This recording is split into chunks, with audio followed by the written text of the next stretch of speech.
because let's be honest, like we're blessed to even be here. We're blessed to even be here. We're blessed to even be here. Hello? Oh my god, I forgot to close my scans again. Yeah, hold on, there's gonna be an echo right there because I have my stream open. Trying to make sure my sound was good.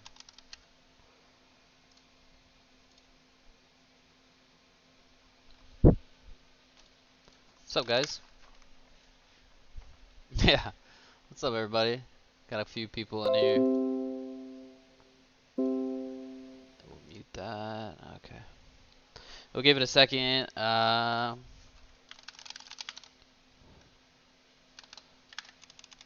We will tag some people. Wow. I typed www.traderthiz.com. Can you imagine? What's up, guys? How's everybody doing? We're out here chilling.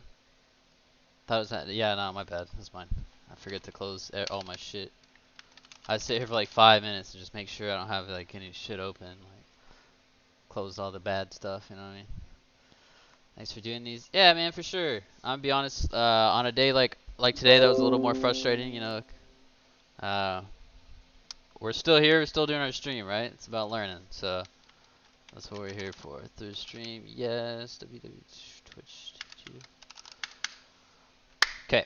I'll give people like 2 minutes. I'm sitting here sipping some coffee. We're gonna open my slap the bid boxes. We're gonna go over my loss today. We're gonna talk about how to deal with losses. We're gonna talk about trader psychology, just your mental health, the importance of risk management, yada yada. Right? Good stuffs. Bunch of good stuff. I think it'll be an interesting video since a lot of the things that I do, we ended up having to do today. What's up, baby boo? What's good, man? Oh shit, streaming? Oh wait, did I interrupt you? I'm sorry. That's bullshark, guys. Oh shit. Should I show him your face? Sure. I don't know if you guys can see. There's bullshark.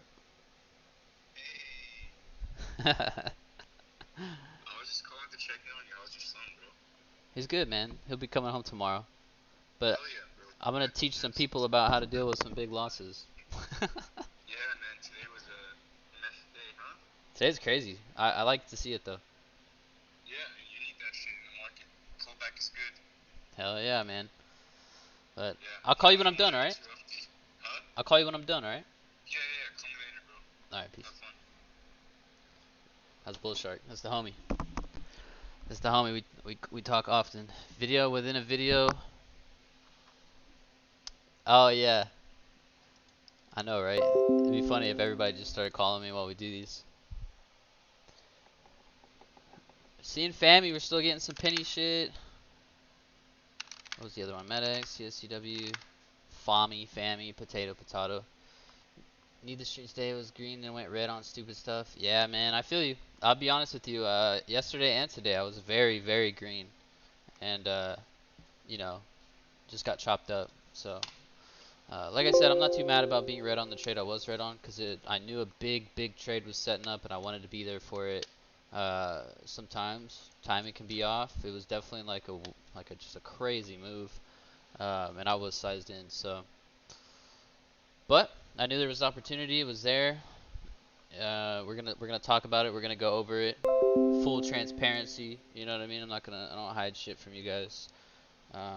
We're still really green on the month in the small accounts, so I'm not too worried about it. And as you can see, I didn't take the loss in my my challenge account. It was in that center point account that I kind of started, and I was kind of like, whatever anyway. You know, I was like, fuck it. Whatever happens, happens. Should have moved up the stars. I've seen a lot of people lost money on CEI. I don't know if people were just scalping it and maybe got caught or what. Alright, real quick, before we get started, I don't know if this is like counts as some kind of advertisement or something like that, but I got my slap the bid shit. I'm hoping this is the slap the bid shit, because if I open this right now and there's like a dick on it, I don't really know if there's a dick in here. I don't know what to tell you guys. Alright, please don't ban me. Let me open it over here. Hold on. Open this shit real quick. Now, I don't know who all does know, but Fappy started this slap the bid thing, and 100% of proceeds And also, I don't. Fappy didn't tell you guys this. All right, let me move this up. You guys can't see my face. How's this? Fappy didn't tell you guys this, but he's also matching the money that the company makes. I don't know if he told anybody that. Did he tell you guys that? So he's literally so everything that Slap the Bid makes, right? And I don't know if this is gonna be how long this is gonna be for, right? So don't pressure my boy Fappy, but like he matched all the money that the business has made so far, or the business, the website, whatever, right? And so all that money is going towards helping people like my son. You know what I mean? Who had to be rushed to the hospital this weekend. We talked about that. I posted a post last night, kind of let you guys know what was going on with me. You know what I mean? I feel like some of my calls were off, and definitely the trading has been a little off this week. We're good though. Everything is chill. But man, seriously, pick up a hoodie, pick up a shirt. The shirt's, it's not too bad. You can buy a shirt, you can buy a little coffee mug. Every little bit helps. You know what I mean? Every little bit helps. So I got my hoodies and shit here. I really wanted this hoodie. There's a hoodie I wanted from Bob too, and I wasn't able to get that one, but maybe next time. Yeah, I got my short cancer hoodie, bro. Look at that shit. It says "Slap the Bid" on the back here. Pretty sweet. I got a little shirt for my son in here. I got what is this? I didn't get too much stuff. I got a little bit though. Oh yeah, look at that, dude. Is this I got my address on it, right? No. Okay. It's a short in training for my son. You see that? How cool is that? All right. And then I got I think I got. Oh, I got the cool hoodie. I got the cool hoodie. I see Hunter's rating again. What's up, guys? I'm gonna start talking about stocks. I promise. I told everybody I'd do this on stream, so I'm doing it on stream. Just kind of damn. This thing, I got a large. This thing is actually pretty fucking big. Sheesh. I can dig it. The quality's pretty good. I like that the inside of the hood is gray. You know what I'm saying? I can dig it. I'll be rocking it. I'll be rocking it. I gotta like wash it in the washing machine though. I got some Germex here, Don't want to get COVID or nothing like that. Alright guys, let's go over my losing trade. Let's talk about how I dealt with it, because it was a decent sized loss, right? It wasn't the craziest loss I've ever taken. We'll go back. We're gonna look at some things, because I've definitely had bigger losses, but it was a decent size. It was a decent size L, right? So it was the loss was on Grom, and this is the trade. A little sloppy on the front end, right? So I seen Grom running, and to be honest with you, I saw some exhaustion in here. It looked pretty tired. Ended up just setting up like a mini flag and breaking out of it. I gave it a little bit of room. I thought, like, I'm pretty sure it halted here, and I was like, all right, let me see if it's done out of the halt. It wasn't, so I quickly stopped out of it. I let it come up again. I got in here, small, with a feeler, and when this candle right here opened up, the stock shot up and it just failed really hard. And so I was like, okay, this is our fail. This is what I was waiting for, and I hammered it right here, right? Well, it started hanging around, and in hindsight, I probably could have shaved some risk here, but on the center point account, it's really easy for the commissions to stack up pretty quick. So when I get in a position on center point, I try and just like bite the bullet and hold through it, right? And then it started squeezing more, and I was like, okay. At this point, I think I had 5,000 shares. So I was like, dude, this thing is opening up. It's moving. I'm really not trying to just bend over and spread my cheeks for this thing. So I went ahead and I stopped out, which is the right decision because it ended up coming up. I can't remember if it halted here, but I mean, it came all the way up to like 670s, right? And I was in from like $4. So no fucking way did I want to hold 5,000 shares through that. You know what I mean? That would have been a huge loss if I would have stopped out at the top. You know what I mean? We did end up getting our fails, right? But at this point, it was kind of like I already seen this thing have a huge fail one time, and it just slurped it back up. So I didn't get back in. I ended up going for a trade here and stopping out because I saw something I didn't like, and I was also in like 2 other trades in my big account. I hit it again here to make a little bit back, and then had some paper cuts back here. But that's pretty much it. For the most part, I left it alone after the big loss, right? And that was just kind of one of those things where it's like, hey, I took a big L. I'm okay about it, right? Because I knew what I was doing. I knew I was exposing myself to a good amount of risk, right? But I knew that this was going to have a huge trade, which it did. I mean, it wasn't up here for long. As soon as it got up here, it got stuffed. But even had I, uh, like, let's put it this way, right? Like, had the fails, right? Had this been the original fails and we got this move following, or even half of that move, would have been a massive trade, right? And so in my center point account, I've kind of opened up my risk a little bit to where I'm trying to expose myself a little more so I can get like a little bit crazier trades. So I'm okay with the loss, right? But I was a little pissed off. And so when these things happen, guys, and you take a big ass loss and you get pissed off, what happens, right? You start losing that ability to rationally think through the trade. And so I'm sure that you guys have probably been through something like this, where you've taken a pretty big L, you've been pissed off about it, or also, what can happen in the beginning is like, your heart starts racing or whatever, and you start getting kind of hot, and you're like, oh fuck, oh shit. You guys know what I'm talking about? Have you guys experienced that? Yeah, for me, it used to happen a lot, like very early on, right? And it's only happened a few times, but in this case scenario, I was just pissed. And so I knew right off the bat that I was like, all right, it's going to completely change the way that I'm looking at this trade. I'm going to be reading it completely different. Um, you know, so I was like, I need to just leave it alone, right? And I think I walked away for, you guys probably knew I got quiet for a little bit whenever this happened, right? Because I was fucking pissed. Uh, so I walked away for a little bit, I cooled off. I was like, all right, I knew what I was doing. I knew the risk I was taking. I'm okay with it. It could have been much worse. I think I stopped out at a good point in time, because I mean this move happened really quick. It wasn't like there was really any opportunity to get out, unless I was to stop out break even. But at that point, I wanted to give it the opportunity to fail more, right?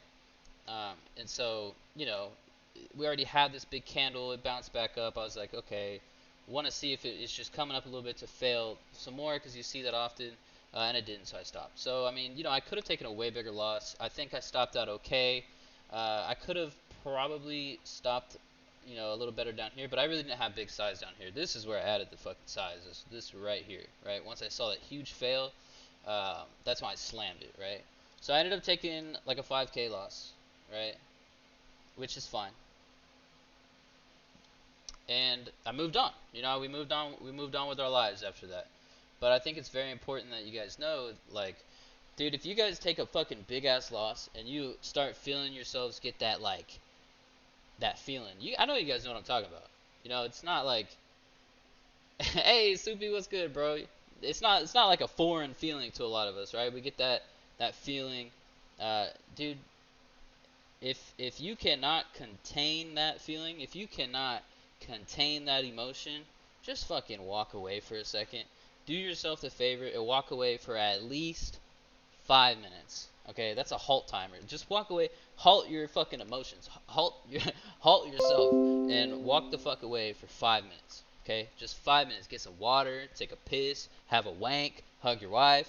Do something for 5 fucking minutes. Just walk away. I promise you, it'll help. You're gonna be better off. And so that's what I did, and I just left it alone.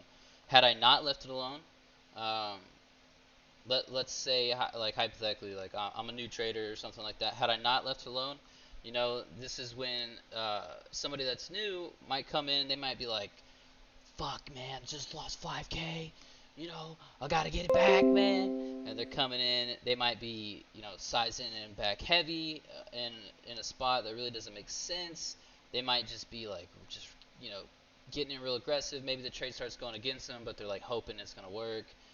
Don't do that. All right, just fucking walk away. Okay, getting fucked. Don't do that, man. And it can be really tough in the beginning to deal with these big losses, right? But honestly, guys, what helps me is like I don't size in like this on every play, right? Grom was going fucking crazy, right? It was going off of some alert, right? And it just hooked. I mean, it just went. It was a great play. It was a great play long, right? Like, I love seeing this shit right here because I know if the market continues to heat up like this in the future, this loss is going to be like toilet paper, bro. It ain't going to be nothing, right? So I love seeing it. All the people that banked long, congrats. I just knew that there was going to be a big trade on the backside. And there was. And this thing actually held up pretty nice. You know, who knows? Maybe we get some rotations into it in the future, tomorrow, next day. Who the fuck knows, right? Um, but for me, it was like, okay, I knew that there was going to be a big trade, right? I knew that I was exposing myself to risk, and I kind of had it in my head how much I was willing to lose on this trade, right? Which we went a little over it. I was willing to lose like 4K on the trade, and we ended up losing 5 due to slippage, right? But for me, that's what it was, right? It's like I really wasn't doing anything outside of my normal strategy, other than I had a little scratch loss right here, right? But once I saw this thing, I was like, okay, it needs more room, right? But I mean, I added where I would have added on pretty much any other setup. The difference is that this move was just a lot stronger, and as the market starts to change, I feel like we're gonna see more of these moves where they're just gonna go a little higher than probably what we think they're gonna go. It's gonna take a little bit more, you know what I mean? But look at this. I mean, the big trade was still there on both sides. You know what I mean? If Mikey was here, Mikey was trading momentum, he probably would have got long where I was getting short here in the first place. Copped this first move. There really was no ideal entries long off of these halts, right? Especially even on this first fail. Um, but I mean, even like down here, like good scalps, good long play for anybody that took the alert off whoever it was.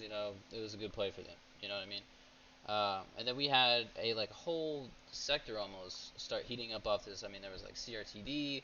Lizzie got some hits. That was a scratch trade for me. I took like 30,000 shares in my bigger account, and I took the loss on it. It's no big deal. Um, and there was a few other names that I can't remember at the top of my head. I know AUD started getting some hits, but yeah. So I knew I wasn't doing anything really out of the norm. It was my regular play that made me feel a lot better. I had it in my head. All right, I'm willing to lose this much on the trade, right? Because you gotta think, man. Like, yeah, I'm getting in down here in the highs here, and usually when I see fails, I'll risk off the highs, but it happened so fast at the end. There was no way I wanted to risk off this highs. It was too far away, right? So I had it in my head like, all right, I'm willing to lose this much. Um, Maybe try that. You know what I mean? I don't know how you guys operate, but for me, when I look at a trade, let's say I'm getting in a trade off of a certain level, there's a couple things that happen really fast whenever I'm looking at any trade I'm about to get in. Right? I see the price of the stock. I look at all the candles and quickly in my head get a rough guesstimate of the average candle range of that stock, and then where I'm getting in at, where is my level that I'm risking off of, and I calculate how many shares I could grab to risk a certain amount of money, like instantly, bro. Like it just happens so fast. It's like so second nature. I was talking to Deb about this the other day. Um, but doing that can help you from getting so emotional even if you do take a big loss. Because let's be honest, guys, you could be 100% right about every fucking single thing in the trade, and the shit can still go wrong. All it takes is one person to like swipe you out. You know what I mean? So that was the trade. Ultimately, we're down like I don't know, 4,800 for the day. I haven't put it in my P&L sheet yet. We're still green for the month, so I'm not too worried about it, man. We move on. You know what I mean? It definitely has been a very annoying week for me, but you know, we talked about this a couple weeks ago actually, where it was like, all right, these plays are working right now. You know what I mean? But there is going to be one time where I get swiped out, and it's probably going to hurt a little bit, right? And I told you guys, I was like, when that happens, that is going to be a pretty good sign for me that the market might be heating up, right? And even though yesterday and today were pretty dead, the market is definitely there were definitely a lot of slappers today. Uh, Really, that's what I like to see that. You know what I mean? I like sympathy plays and stuff like that. So for my long strategies, this is something great to see. You know what I mean? So the other thing is we've been talking a little bit about I knew kind of what I wanted to risk. I had the plan, so I really wasn't too upset about it. We talked about walking away after the big loss to kind of minimize that revenge trading. You definitely don't want to do that. But once you get to a certain point in your trading, man, and you take a big loss, like you don't necessarily. I mean, walking away is always not a bad idea, but you don't necessarily have to stop trading for the day, right? If somebody hits a jackpot at the casino doesn't just shut the fucking casino down. You know what I mean? They're not gonna be like, oh well, this guy got the jackpot. All you motherfuckers gotta go home. This just doesn't work like that, right? You just once you get to that point where you can just flush your brain, kind of, and then come back in. with a clear mindset, as long as you're not trading to get that loss back, if as long as you're just trading, uh, then yeah, come back. Keep trading. For me, I was able to get a little bit of it back. We just kept trading, but it wasn't like revenge trading. If you find yourself revenge trading, then maybe you should call it a day. You know what I mean? Exactly. Yep. Build that resiliency. Resiliency. This week's Chick-fil-A is on the line here. That started next week. I already had Chick-fil-A. I had Chick-fil-A yesterday. I had Chick-fil-A yesterday. Um, but guys, it's very important that when you do enter these trades or you do enter some kind of trade, especially on CEI. Like, okay, so on CEI, I was looking at CEI actually on this big pullback here. I was looking at it on the 5 minute. I'm gonna use this as an example, right? We had I think it was over the course of a few days. Maybe I was looking at DATs. But I knew we had this level right here. I knew we had this level right here. This is what I was looking off of, right? I wanted us to come down here, but I knew we had this level in here. A lot of price action in here. Right, yes. This pivot here is what I was looking at. If I was looking to get long on this pivot, right?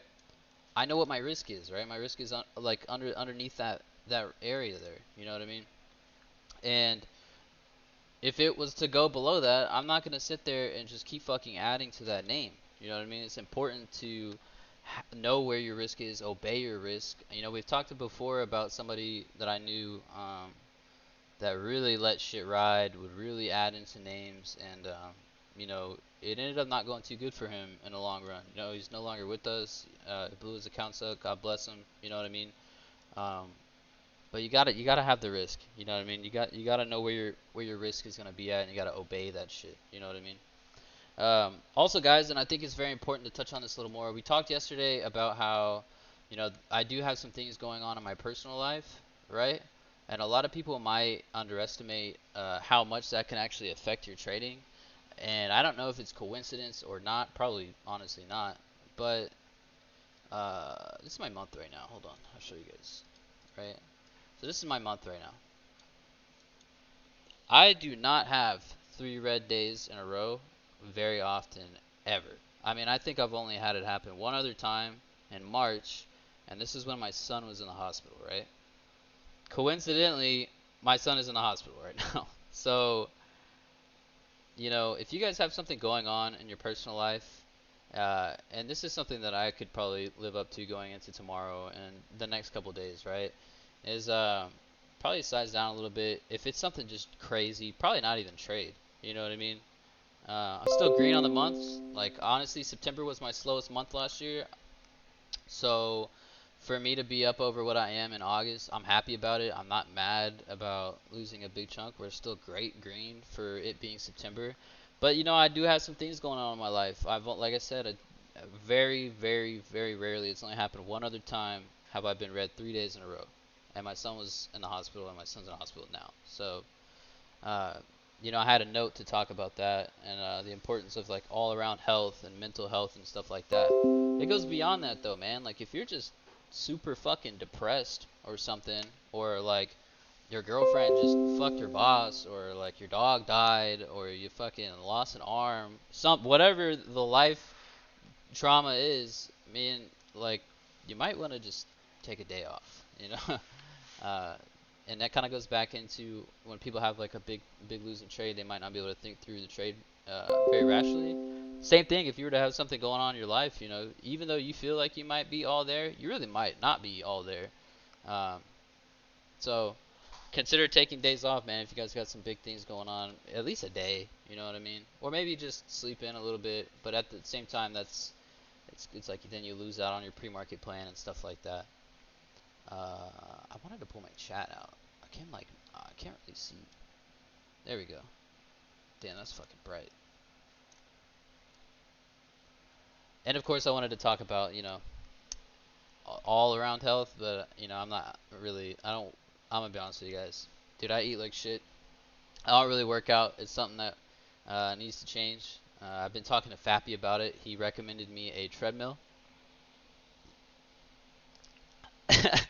So, well, I mean, we'll see. And then you got Bull Shark too, right? Bull Shark calls me, and it's funny, guys, because Bull Shark is like this really big guy, Like I don't know how many of you actually seen Bull Shark. Bull Shark's like buff as fuck. So Bull Shark calls me, and he's just like, just this big ass guy. So every time Bull Shark calls me, I'm like, "What's up, Bull Shark?" But we'll probably, we'll probably start working out and stuff. I've had so many people that have told me like, you know, it helps you just that mental clarity and shit like that. And so I think it's definitely something we'll have to try out. What the fuck? Change my colors so you can see. I can't see that, man. Which broker would you recommend for opening up a short account? If you're gonna be wanting to do longs in it, I recommend Trade Zero. If you're looking to just short, Centerpoint is probably gonna be your best bet.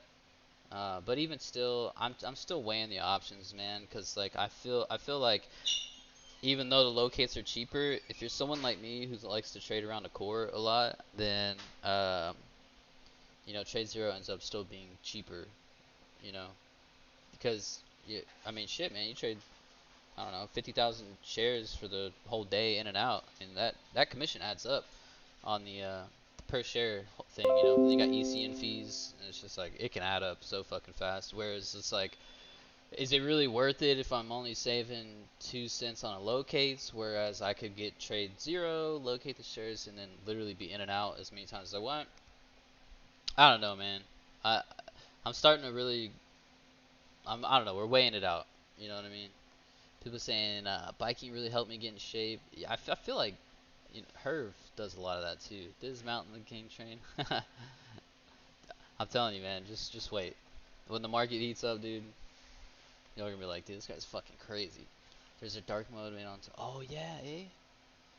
Well, we're missing out on that right now. Okay, so as far as the trade I took, right? We went over it. This was the trade. We just kind of went over it. It was Grom.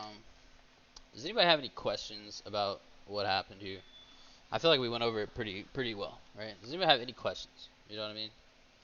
Like, I think we went over why I took the trade, uh, why I stopped out, where I stopped out, etc. But if anyone has any questions about the trade, ask now. Uh, if not, then we'll go ahead and move on. I'll give people a second. Maybe somebody's typing. I can't see, I don't think, if anybody's typing. I like Discord because you can see when people are actually typing. Looks like we still have some after hours action going on over here on Farmy. What a move. Guys, you know what I told somebody the other day about this name? He was like, damn, Farmy is super cheap on the daily. Look at the daily. He's like, Farmy is super cheap on the daily. And I said, you know what this reminds me of? And I was like, it's like if you really didn't fuck with hookers, and the one hooker was like, I lowered my prices, and then you start fucking with that hooker. And now that hooker is doubled in price. So, I'm not gonna hear the end of that. I wouldn't touch it with my dick. Well, I didn't touch it with my keyboard, my dick, my mouse, none of that. We didn't get none of that. The picture you posted was hilarious. Yeah, okay. I gotta be careful with what I show on Twitch, but it was, I think I typed in cheap hooker. God, I am so glad that I did not have this on my main screen. Never fucking mind. We are not. Oh, God. Alright. We've been on Twitch for 2 weeks. We almost got banned. 2 weeks, we almost got banned. Guys, if you are a short, right? Um, these, this, if this market continues on how it is, it's just kind of a really good idea to be extremely picky. You know what I mean? Wait for the real fails. Uh, as you can see, I think I obeyed my rules, right? Yeah. Remember I told you guys I only look for a top twice? Dude, if I was just a stubborn motherfucker, I could have like really blew my little baby account up, right? Um, and that's why that's a rule of mine, right? Only look for the top twice. Same thing on a bottom, like a catcher's mitt play on any large cap. I will only look for the bottom twice. Do you wait for as big of a pullback to enter? It looks like a lot of things today did not get. Oh, where's that message? We told looks like a lot of things that held up really well versus earlier this month where it went lower than traders expected. Yeah, see, so you see that Momo. Not only do you have that where these names are not giving like the biggest pullbacks that you want, but they're just grinding up. Uh, I don't really know if CEI is the best example. I mean, we had some really good dip buys on CEI, but they were just straight fakes. You know what I mean? They were just faking people out. We called this in chat a couple times. We called the one on DATS too. I think we called bullshit on DATS. Right here. We called bullshit on DATS right here. We were able to get some highs on that. I'm gonna be honest, man. It just depends on the name. It just depends on what's going on. Like something like Grom, where it's just you can just tell like this thing is getting crazy. The Momo is there.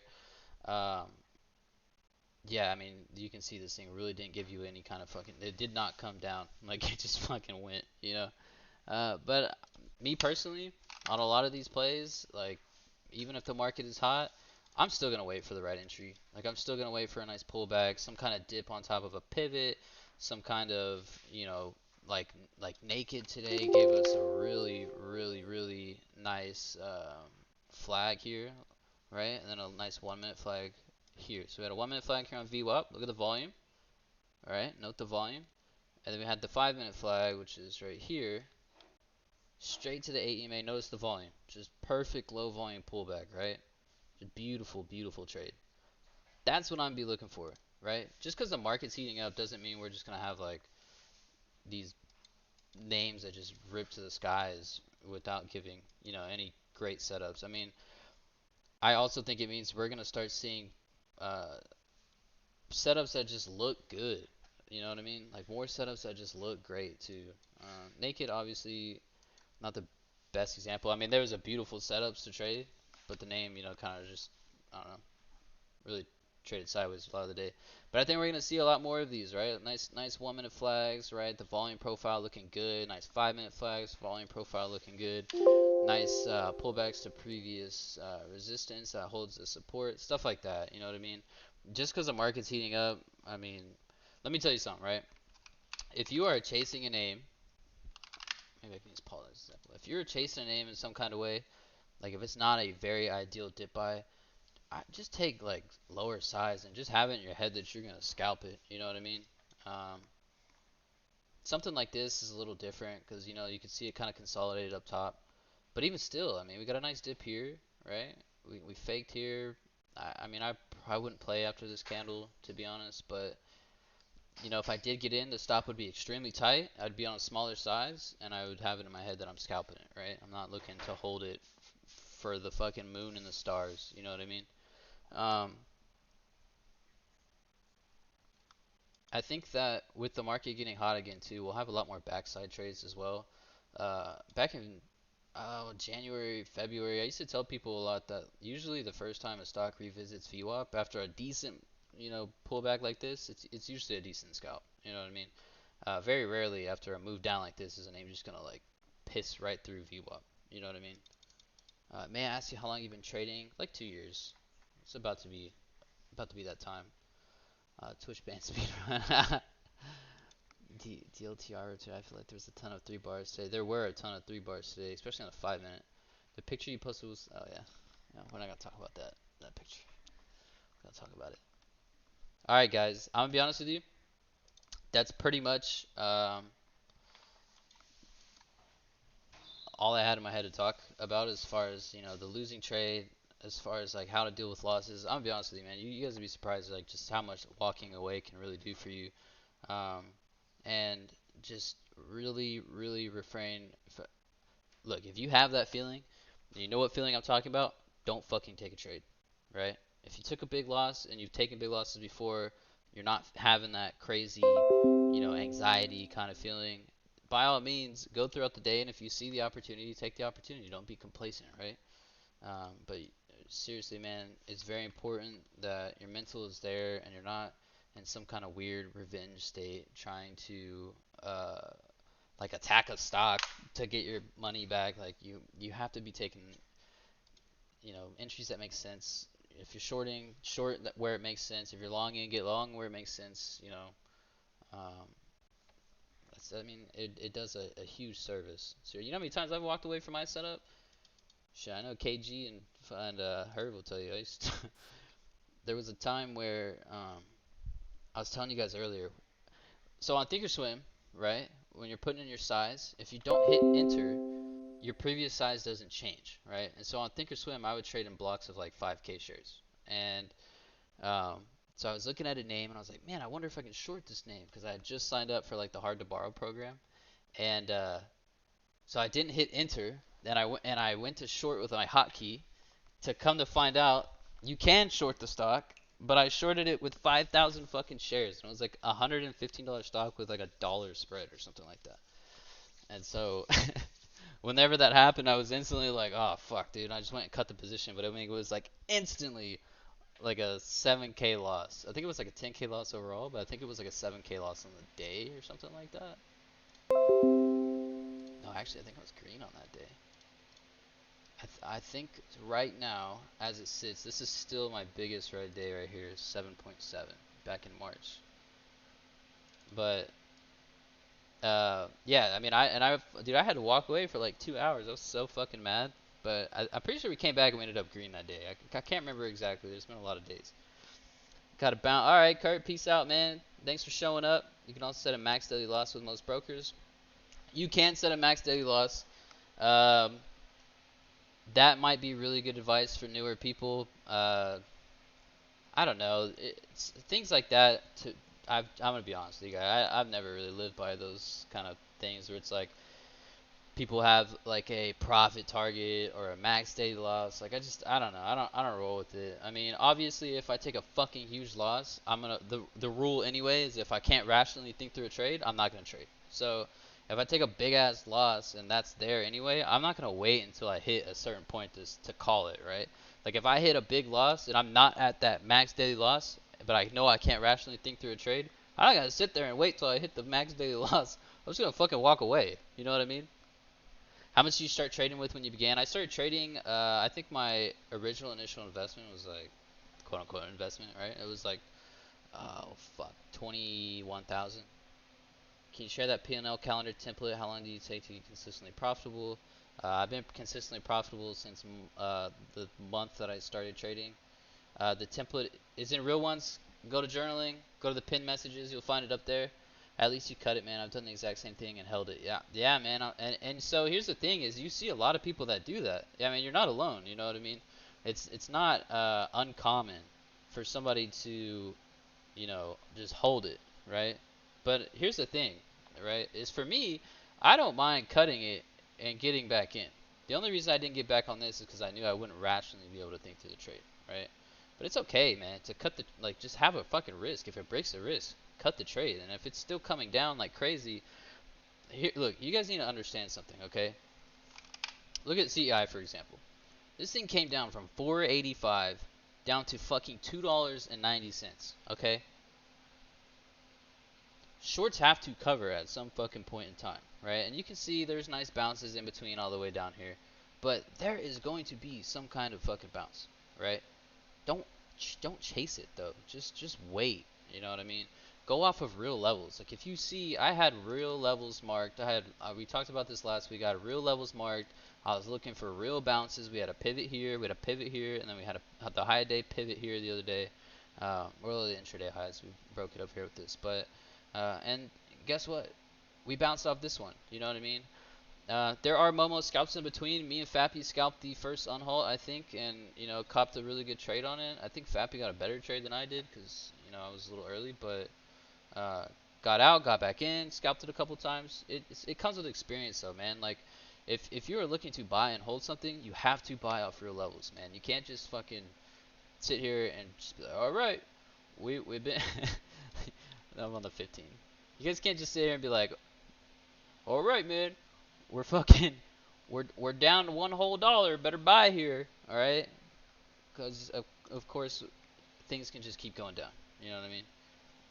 Choose real levels. And dude, after a candle like this, after some shenanigans like that, bro, I'm looking for a pretty good downside. You know what I mean? I want this thing to actually come down a bit. I want shorts to want to take some profit. What happens when shorts cover? They're buying. It adds to buying pressure. You're gonna have people also looking to buy dips, and it all just goes hand in hand, and you get your bounce. You know what I mean? And you see people make livings off of this kind of strategy, where they call it like the washout long or whatnot. Uh, where you know, they just get in pretty heavy off of a key level after like a, you know, a big fucking move down, and they just scalp the first, that little move. This move right here, people make a living off that shit. Would I recommend this to beginners? Absolutely fucking not. 100% no. I wouldn't recommend going into a backside on something like this at all. But I mean, look at the range. The range was definitely there. If you were buying off of the right extension, if you're buying off the right levels, you definitely could have made some money. I mean, we went 290s to 360s. That was a good trade. You know what I mean? Uh, in voice, I said something along here, along the lines of like shorts recovering or something. I could definitely see it in the tape where, you know, we were getting some soaks right up in this area, and sure enough, we got a little bounce. Will CEI continue tomorrow? I have no fucking, like, I don't really know what to tell you, okay? I mean, look at the fucking daily on this thing, guys. Is it possible CEI keeps going? Yes, it's possible. Am I in CEI for a swing? No, I'm not. What does that mean? It means that I will take the opportunities as they come throughout the day on the right setups, right? And here's the great thing, right? Is you basically have free trades on other names. You know, Naked, it really was following a lot better yesterday near open. It's not really following as much anymore. Uh, but I guarantee you, if CEI just gets some fucking boner candle right now from 350s to 480s, DATS is gonna get some kind of candle. Okay, like it's just gonna happen. So you got some free trades there too. You know, I'm just gonna take them as they come. I'm not gonna buy and hope this shit goes to fucking $10. I'm not saying it won't, and I'm not hating on anybody that's still in, because obviously it's been a phenomenal trade and made a lot of people money. I'm just gonna trade them as they come. You know what I mean? If you know these levels, you should be chilling with this strat. If you know these levels, you should be chilling with this strat. I mean, I have a bunch of different strategies, my man. Like, it's not.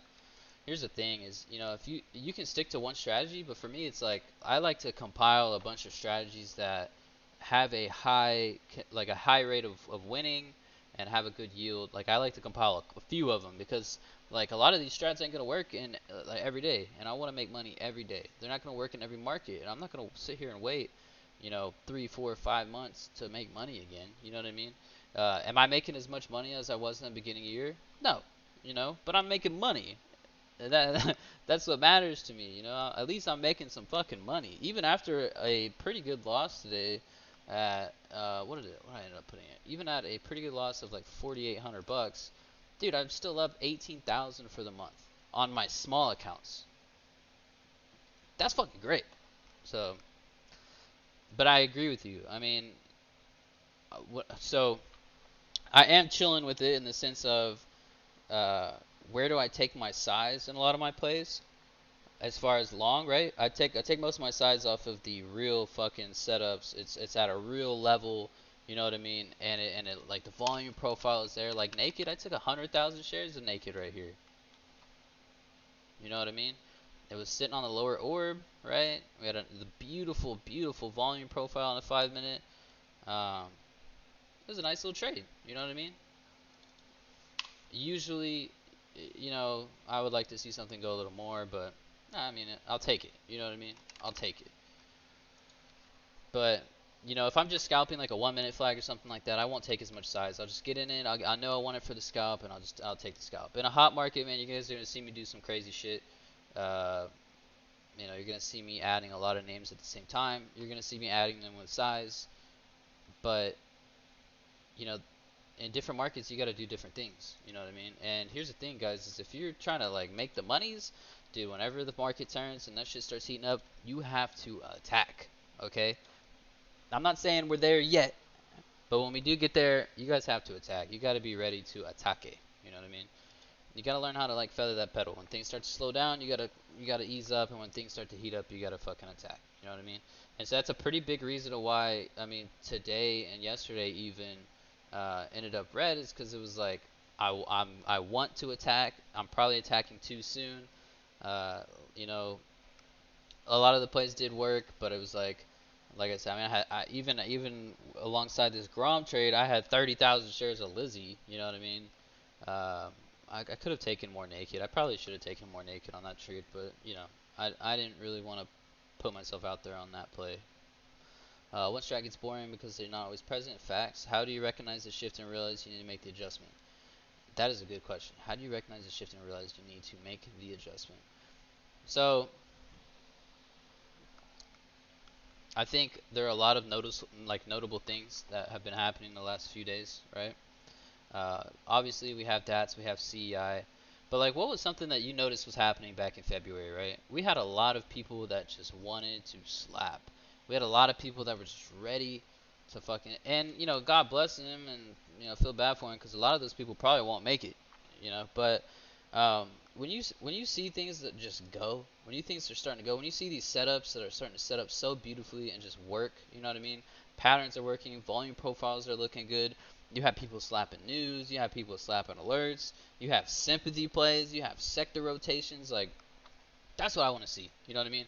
Overall volume increasing. Look at the fucking volume on CI today, dude. Almost a billion.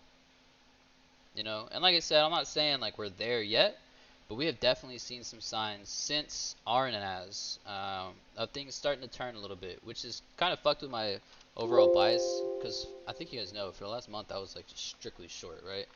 And now I'm like trying to put my feet back in the long water, and we're getting some good plays, but it's just like we're not 100% there yet. You know what I mean?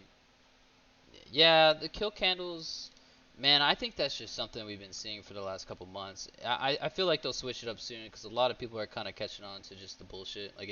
We're just calling bullshit.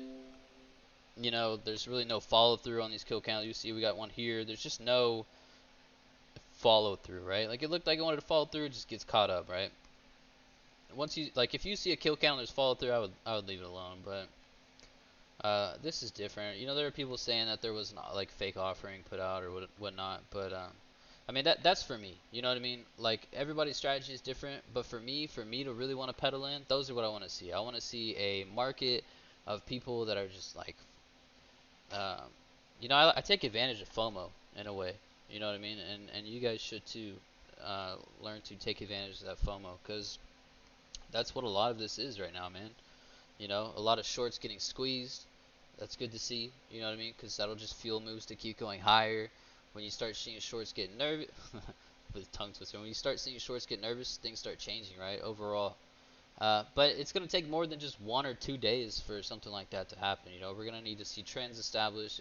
We really need a clear trend right now. Um, Stuff like that, man. And when that does happen, you'll start seeing things change with me too. I'll be up in the morning slapping news, etc. There's a lot of different strategies that start working in a market where people are, actually slapping that ass. I had Dad's FOMO today, but I didn't get into it. Good job, Deb. I'm proud of you. Do you mean that the setups don't stay setups for as long as you need to jump? No, I wouldn't say that, man. It's just a difference between like a choppy ass fucking chart and then a chart where it's like just sets up so beautifully, right? Like maybe just I don't know, just a I can't redraw a fucking chart, you know what I mean? But just these beautiful volume profiles, these beautiful charts, um, where you're getting revisits to resistance, it's holding. Maybe you're getting VWAP flags, maybe you're getting just these beautiful 5-minute pullbacks, maybe you're just getting patterns, just healthier setups, not this weird fucking choppy grind up shit, which is fine. You can still take advantage of that if you get the right entry, but I don't mean like they don't give you as much time to get in. That's not what I mean. You called a great short trap at 10:50 on CEI. Appreciate it, bro. Hope some people made money. When you guys say on voice that shorts haven't had the opportunity to get out or that they're trapped, how can you tell? No. What I mean is like, okay, let's look at Grom for example, right? Okay, and we'll look at me. We'll look at me. Okay. So if I was in this trade and I'm red, okay, what would be the most ideal thing for it to happen for me, other than not being red? Would it be this to pull back to my entry, right? A nice pullback to retest resistance. Like, why do you think these things hold? It's not just because people are buying them. It's because jackasses like me on this trade are probably going to be looking to get out even. You know what I mean? But it never came down to let me out, right? It never came down to let me out. Do you guys catch where I'm going with this? Some people left. They're missing this good info, right?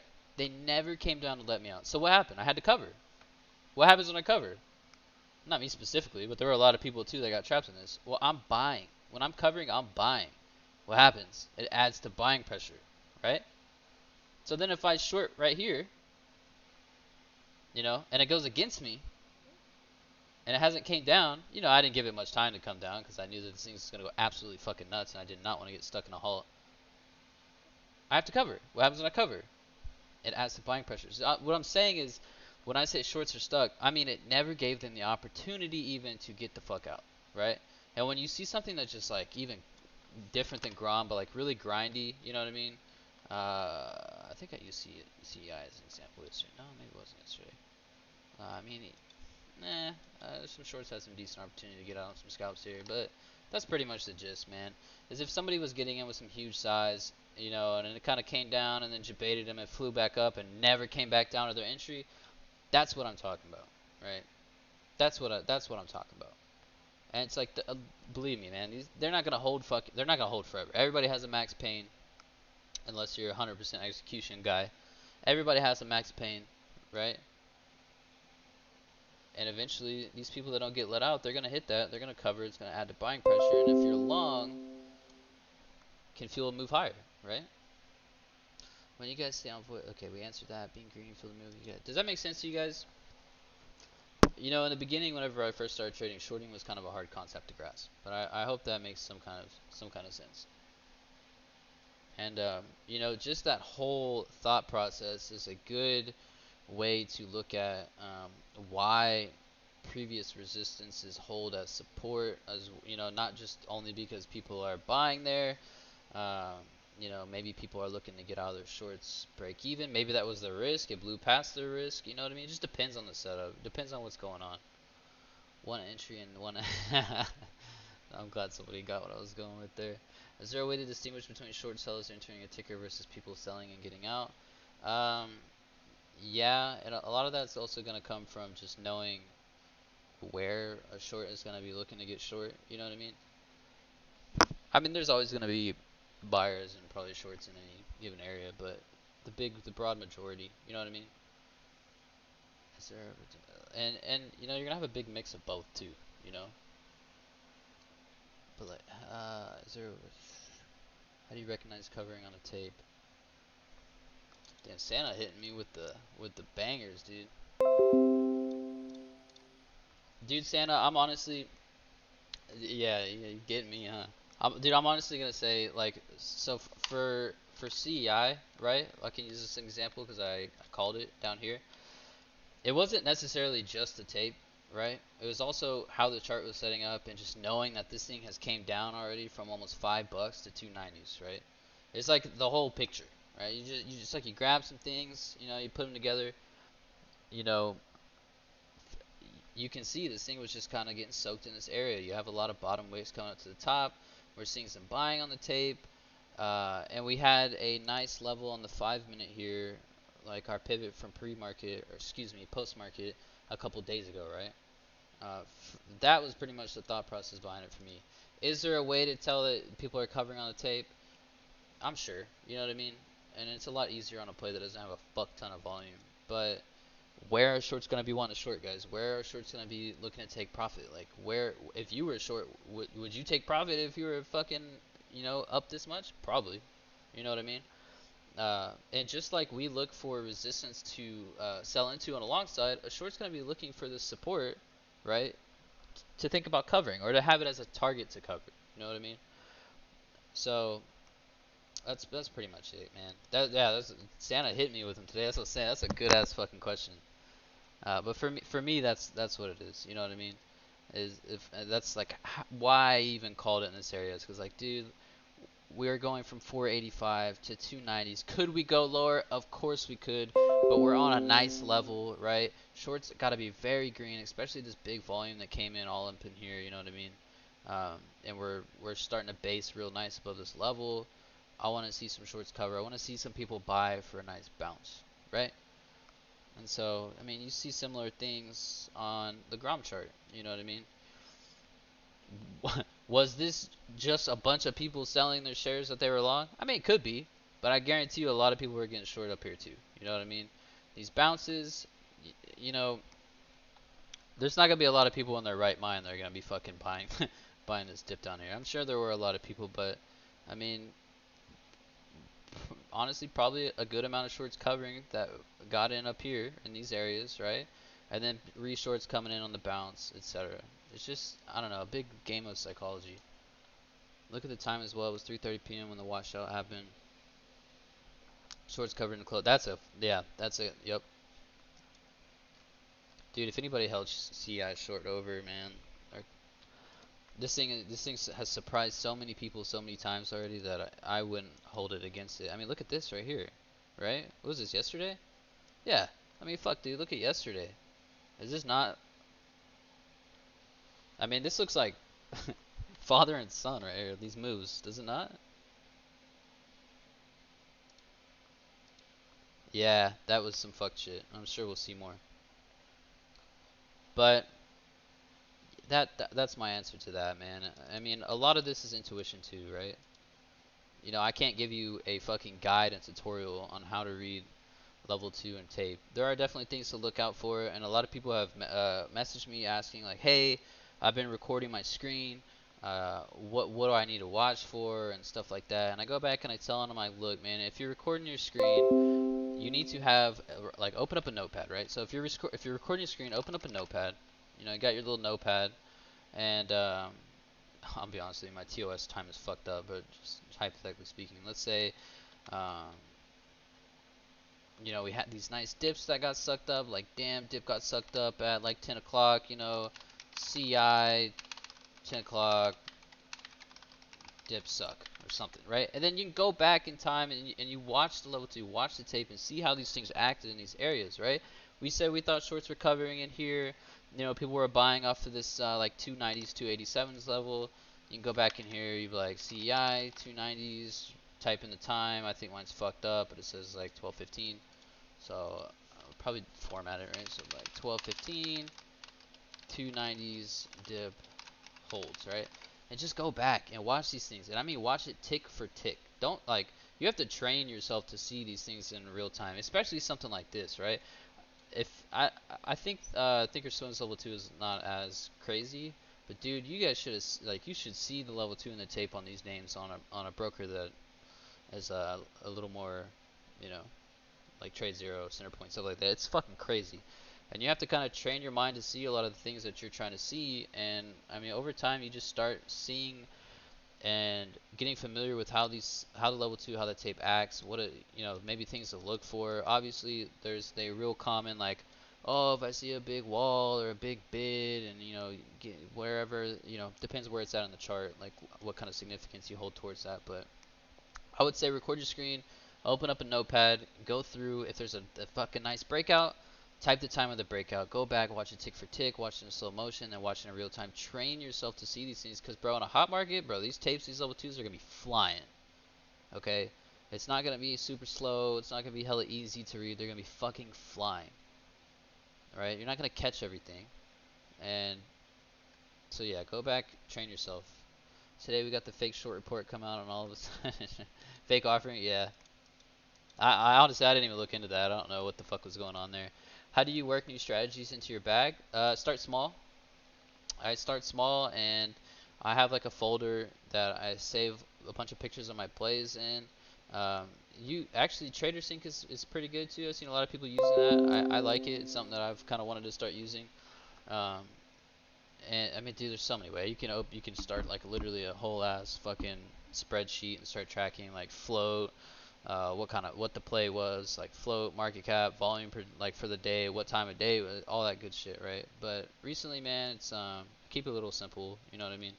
I just track the setups themselves. You know what I mean? It's nice to know the float, but I just track the setups, and I've been doing it for a while now, so it's like I know if something's not fucking working, I just kind of stop. I hear this shit all the time on voice, but what is a 3 bar in the 5-minute chart? I'm sure that's an easy one. Let's see if we can find a great example here. This is a Mikey strategy. I'm going to be 100% honest with you. I don't really play these 3 bars. I'm a dip buyer. So, Fresh, are you in real ones? I feel like a majority of you guys are probably in real ones, but I might be wrong. Oh, did you just link him a video? I don't want to click on that. Is it safe? There you go. Santa's got you, bro. Santa's got you, bro. Alright, guys, it's 4:15. We got about 15 minutes left. You know, I'm chilling. Red day today. Red week so far. Very green month. Market's heating up. We got some sympathy plays. We got some slappers. We got some FOMO. We got shorts getting fucked. A lot of good shit happening right now. I sadly was on the wrong end of that fucking. Anybody here not in real ones? Yeah, no kidding. What part of the Bay you from, Thiz? Always curious. Uh, I'm gonna be honest with you, bro. I'm not from the Bay. It's just something I put on there because I didn't want people to know where I really live. But I always love the culture and shit, so that's why my name is Thiz, and that's why that shit's on there like that. So I ain't trying to like be a poser, so I'm just keep it real right now. I'm not from the Bay, okay? Do you ever use volume price bars on the price chart? Do you ever use volume price bars on the price chart? Are you talking about my volume down here? Do you ever use volume price bars on the price chart? Or is that like some kind of indicator you're talking about? Bro, what you see is what you get. Like, this is what I use. This is my chart right here, right?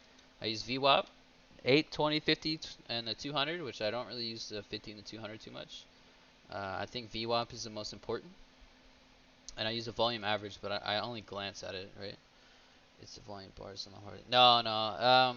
Deb likes that. I don't use it, man. You could probably, people make all kinds of different shit work.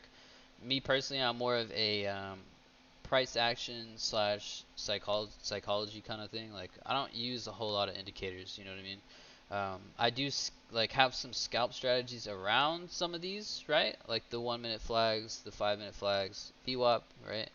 Other than that, man, bro, I don't use like you won't catch me using RSI. You won't catch me using MACD. You won't catch me using Fibonacci or any of that shit. Like, I just don't. It's not how I trade. You know what I mean? I don't teach people to trade like that. I don't trade like that. A lot of my mentors didn't trade like that. Some of the best traders I know don't trade like that. I don't think Fappy trades like that. Um, Bob, you guys know Bob. You've seen Bob's shit. It looks pretty similar to mine. I do have these orbs, right? It's a little study. I got the lower and the upper orb. But I don't really even use that too much. Like, if I see something holding, it's usually a pivot, right? You can see the orb was a pivot here. So, do I need it? No, I could probably get rid of it. But it's just been there so long that I haven't taken it off. I was just curious about using volume price bars to help identify support and resistance. That's why I asked. Yeah, not something that I do, man. I mean, I can quickly look back and see like where there could possibly be levels of support. You know what I mean? Like, um, just very clear price levels for me. Deb, Deb, is that what you were talking? Me and you were talking about the other day? I think Deb uses that, and she says that there is a lot of respect, in some kind of area with that. I'm gonna be honest. I don't use that. Just not me. For your stops, do you wait for a candle to close below that level, or when it hits that level at all? All right. This is a good question. This is a really good question, right? Uh, I think I had this question last week, and I'm sorry whoever asked the question, but I missed it. So it depends, obviously, but most of the time I will wait for it to break below that stop, and then I'll stop out. Are there times where the price like goes under it, stops me out, and then goes up? Of course there are. I mean, that I don't think you'll be able to avoid that from happening. You know what I mean? It happens. But if I was using this as an example, right, and I was getting long off of that 287 level, um, yeah, I mean, I would want to see that break below before I stopped out. But if I'm in right here, like right, let's say I'm in right here, and there's a massive bid at like, I don't know, 288, 287, right? Let's say it's right on the level, because this happens a lot. Let's say that bid is right on a level. It's at 287. And I start seeing this big ass fucking bid get chopped. I'm not going to wait for that thing to flood. I'm just going to stop out. You know what I mean? I'll take the smaller loss. And then if it doesn't break down, I'll just get back in. It's fine. Uh, so yeah, it kind of depends, but a majority of the time I'm waiting. If I'm gonna stop out, it's gonna have to be going below that level. You know what I mean? But if I can tell in a level two like that, this thing's about to get shoved or this thing is going to break down, then I go ahead and I get out. Like if there's a big ask, it's walking down. If there's a huge bid getting chipped, if stuff like that, I'll just go ahead and get out. I'm not gonna wait to get fucked. You know what I mean? thoughts on Ripster EMA clouds? I can't speak on it. Never used them. A lot of people like them. I don't personally use them. I think Bullshark uses them. He says he likes them. Uh, like I said, this is what you see is what you get. This is what I use. But I mean, honestly, I think that it looks cool, right? But I mean, I don't think it's much different than just using your regular EMAs. They're just kind of like together in a way. They're good for swimmers, hard for pennies that are quick. Okay, there's your answer right there. What do you do when you have a mental stop but then think it would be a good dip entry if you weren't in a play already? What do you do when you have a mental stop but then think it would be a good dip entry if you weren't in the play already? Well, why would I have a mental stop if I wasn't in the play already? That's what I don't understand that part of the question. Like I'd have to be in the play to have a stop in place, right? Um, and yeah, I mean, dude, there are times where it's like I'll take the dip for the scalp. You know what I mean? Um, like this area here, maybe, right? Like if I, for whatever reason, like I see this bounce and we had this nice little consolidation here on lower volume. Yeah, man, I could have got on here, right? But even then, like I still have a stop right here, 390, right? I'd want to see 390s hold. I'm not gonna wait for this to come all the way down here. You know, and I don't, if I'm going to catch any kind of, call it the catcher's mitt or any kind of knives, like I want to be getting it off of a pretty good level. I'm not gonna just add. I think he's saying when he's in the play, but it stops in place. Then with the future price action, it looks more like a good dip instead of a stop area. Do you change the plan? It depends on what's underneath, man. You know what I mean? Like I was saying, I obey my stop 100%. Well, like okay, obviously we're not all perfect. Probably like 95% of the time I obey my stop, right?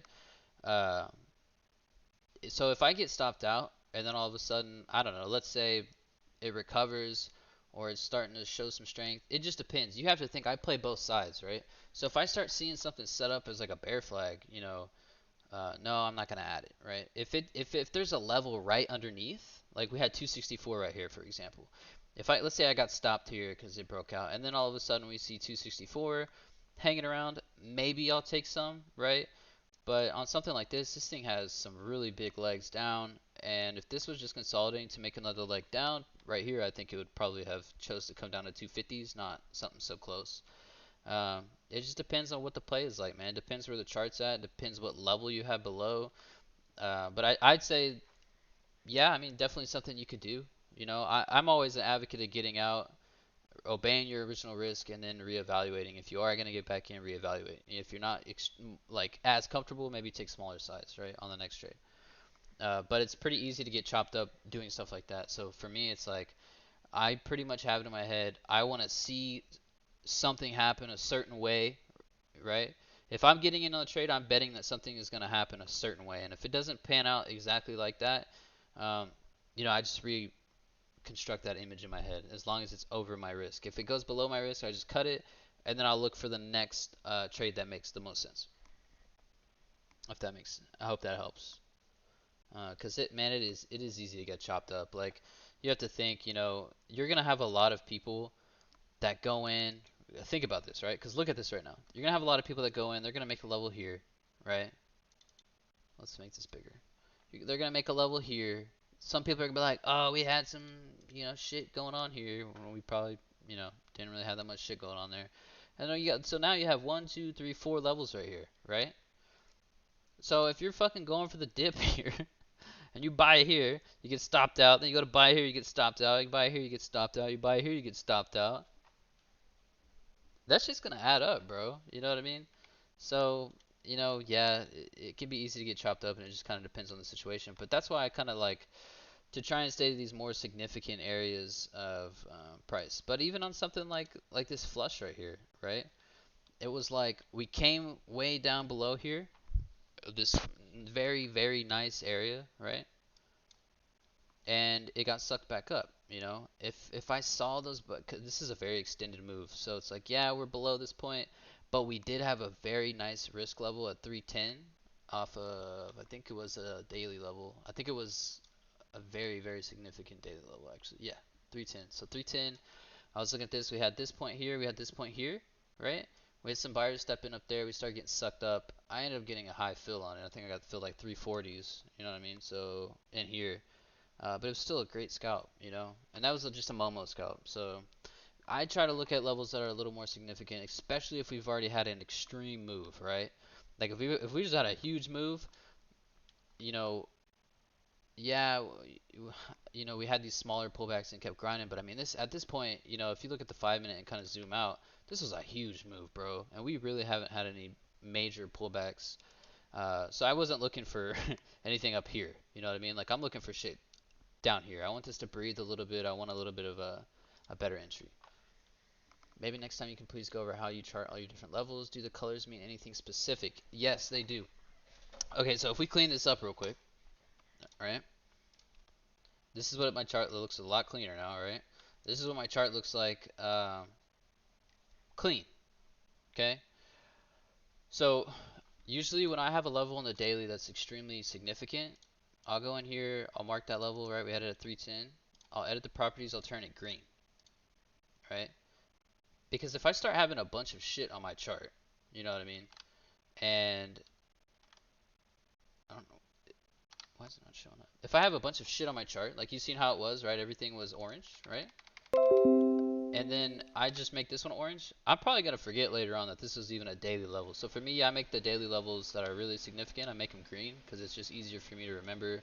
Okay, this is a daily level, right? Daily levels, in my opinion, hold a little more significance, especially multi taps, right? You had one, two tap there, and I mean we pretty much came right down into that area. We had a little bit of space, but we pretty much bounced off that. Other than that, that's the only thing that I really changed. Everything else stays orange, you know what I mean? And I just mark levels that make sense, you know? If I'm looking for a dip in the trend, yeah, I'll have these marked or something, but I mean, most of the time I don't really need to mark them. I can just see it, you know? I like to mark these levels back here where later on in the future, you know, I don't know, let's say next two trading sessions, I might forget that these levels are there. That's why I have these here, right? So I don't forget them. These nice high day pivots are pretty much what a majority of these are, you know what I mean? And that's just looking for some kind of backside dip. Like, generally on gappers and stuff like that, I won't go back and do this because, you know, that's usually the first day that it started moving was the day that you're looking at it. This is different, right? This is a play that's been in play for 1, 2, 3, a long time, right? So if we get some backside and let's say whoever is promoting the play hasn't got out, you can expect that there are going to be a lot of people looking to catch these dips on the backside for some kind of decent trade, right? Like I said, on a gapper, it's a little bit different. On a gapper, I mostly just chart the resistance because I don't really want to see it come all the way down through support. I'm trying to break resistance. You know what I'm saying? Nice, I color code my levels too. I think it helps a lot. I think it really does, man. I could probably use a different color than green because I feel like it's a little hard to see. But you know, I'm not trying to have the fucking rainbow on my shit. So uh, I hope that helps, Mark. I wanted to touch on it briefly. I missed a lot of questions. I went over my video last week, guys, and I realized that I missed a lot of your guys' questions. And uh, I do go back through these, right? Try and see if there's anything I missed, maybe something I can touch on later on in news sessions. If there's questions I miss, I try to like put them in a notepad so that I can answer them at a later date. I don't want you guys to feel left out, bro. If I miss any of your guys' questions, I'm sorry, right? I'm gonna be honest. I'm not just looking at my chat majority of the time. I'm kind of just spaced out at these candles. Um, would your friend be willing to share their key level script you have? This one? Yeah, I've shared it. I've shared it plenty amount of times. Actually, I fucking accidentally closed this earlier, so I lost my 90 to 120 script. So I'm gonna have to Santa give that to me. Thanks, his red dotted lines. The red dotted lines is lower orb. So pretty much, I have this study where it's like the first, I want to say 30 minutes of a stock opening, it'll put these lines here for new lows and new highs, only for the first 30 minutes, right? And we call them the orbs. So this is your orb, right? I just call it orb, and then you have your lower orb here, and it's just showing me where that first 30-minute high and low was put in. A lot of times you will see a lot of like if we crack above this level, right, you'll see a lot of support in this area. If we crack below this level, you'll see a lot of resistance. So it's like a re-short or a dip ad, right? Something like that. 9120, I appreciate it. I needed that. I could share it with you guys if you guys want it.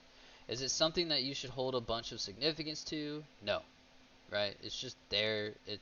I have a lot of stuff set up so that I can just look at it and just see it, if that makes sense, right? I don't have to spend too much time dicking around with this, right? Because I want to be watching level 2. I want to be watching the chart. I want to see how it's developing. And that's why I'm such a huge, like, I tell people all the time, like, the volume average is so important. So important. Because, what was it, Naked that we played the flags on? Very good example. If I look at Naked, right? And I'm looking at this chart, I can very quickly, let's go to the 5 minute. It'd be a lot. So that was a 5 minute flag. If I go to Naked here, right? We're looking at this 5 minute flag. Before this candle actually moved, it was such a, I mean, bro, it was so fucking beautiful. It was just the most beautiful thing. And if I come down here, I can quickly see that this is a low volume pullback, right? This is the most ideal volume profile for a 5 minute flag. Like, we have a very nice move up, nice high volume, right? And then if I look here, and these are under this volume average, like a nice low volume pullback, you might sometimes have a candle like a little bit above it. That's what I want to see. And that's why I tell people the volume average is such a nice thing to have because it's just so quick. I don't have to, like, let me show you what it looks like when I take it off, right? Let's show study, take it off. Oh, well. Well, doesn't that look a lot worse? You guys get what I'm trying to say, dude. It's just easier for me to subconsciously just look and be like, okay, it's low volume, right? So I can act faster, you know? Like, if I see it late, I'm not gonna miss it by trying to figure out, oh, is this really a low volume pullback? It's just so instant. I just look down, it's like, boom, I see it. You know what I mean? Is the script you dropped for the 30-minute high low? Yes, that's the one. That's the one. But yeah, I mean, that's why and on the daily, I have it set to 50, volume average 50, and on the intraday I have it set to 10. It's just very helpful. I like having things set to where I can just look at it and it's just like, boom, I know. You know what I mean? So, guys, that's pretty much stream time, man. If there's any more questions last minute, I'll go ahead and answer them. Sometimes in chat you'll say, do you see what I see? Post a screenshot. Could you go ahead and say what you see for the slow ones? Oh, like in the future? Yeah. I will. A lot of times, man, like I'm trading too, so you'll see me. I'll make some arrows and stuff, and I'm like, I guess you're right, huh? For anybody new, they'll be like, what the fuck? Like, no, I don't see what you're seeing. But a lot of times you'll see me like here, right? Like you'll probably see me do something like this, right? I'll take this, I'll make a snip like that, boom. So I have this, right? And I'll come in here and I'll be like, I'll draw my arrow here, right? Oh my god. And I'll draw an arrow here, right? And I'll be like, do you see what I see? Right? Well, what I'm seeing here is I'm seeing that we're bouncing off this area. So if you see me do something like that, that's pretty much what I'm talking about as far as in the future. You know what I mean? Sometimes, I'll take a picture and I'll show the flag and I'll circle the volume. I'm just showing, hey, it's a low volume pullback. This is nice. But that's the majority. I'll try and be a little more descriptive in the future, though. Does you like kimchi? I have no idea what the kimchi is. Thanks, G. Love listening to you and the other guys in the work and trade. Yeah, man, for sure. It's been a tough week for me, with just everything going on. But I am happy to see a lot of the things that are happening in the market right now, and I think that there's some big money to be made going into this last stretch of the year. I don't know, man. We'll see. It'd be cool to hit 1 million this year. What is gonna happen? I don't know. I'm not gonna force it. You know what I mean? But it would be really, really, really fucking sweet for the first year of me being full-time trading for that to be a 1 mil year. That'd be so cool. Um, I'm like halfway there, so. But dude, I'm telling you guys, all it takes is that 1-2 months that are just fire. You know what I mean? So, somebody's calling me. All right, guys. Did I miss anything? Nope. All right, man. That's it. That's what I got for today. I'll try and be a little more on top of the uh, subject matter next week. Okay. If you guys have any recommendations, things you want to go over, message them to me. You know what I mean? We can definitely get some stuff going. I love you guys too, man. I appreciate all the support. You guys showed me some really big support yesterday, and it means the world to me, for real. This shit's crazy, and I don't. Nobody should have to go through this. No kid should have to go through that. But I appreciate you guys, for real. I'm here to help you guys. I'm here to be transparent with you guys. I lose too. I'm very, very consistent, but um, I have losses too. So you guys get to see that and kind of get to see my thought process through the trade. I'm not upset about it. It was there was opportunity there, and we just were a bit early, But it's okay. We got in on the fails and it just didn't hold. So that's my day. Tomorrow's a new day. I may or may not be here tomorrow. I'm trying to get that figured out. I have people calling me right now to figure it out. I might be in the hospital with my son. So uh, I will let you guys know in Discord by tonight. So I'm going to close it out, man. Much love, y'all. Peace.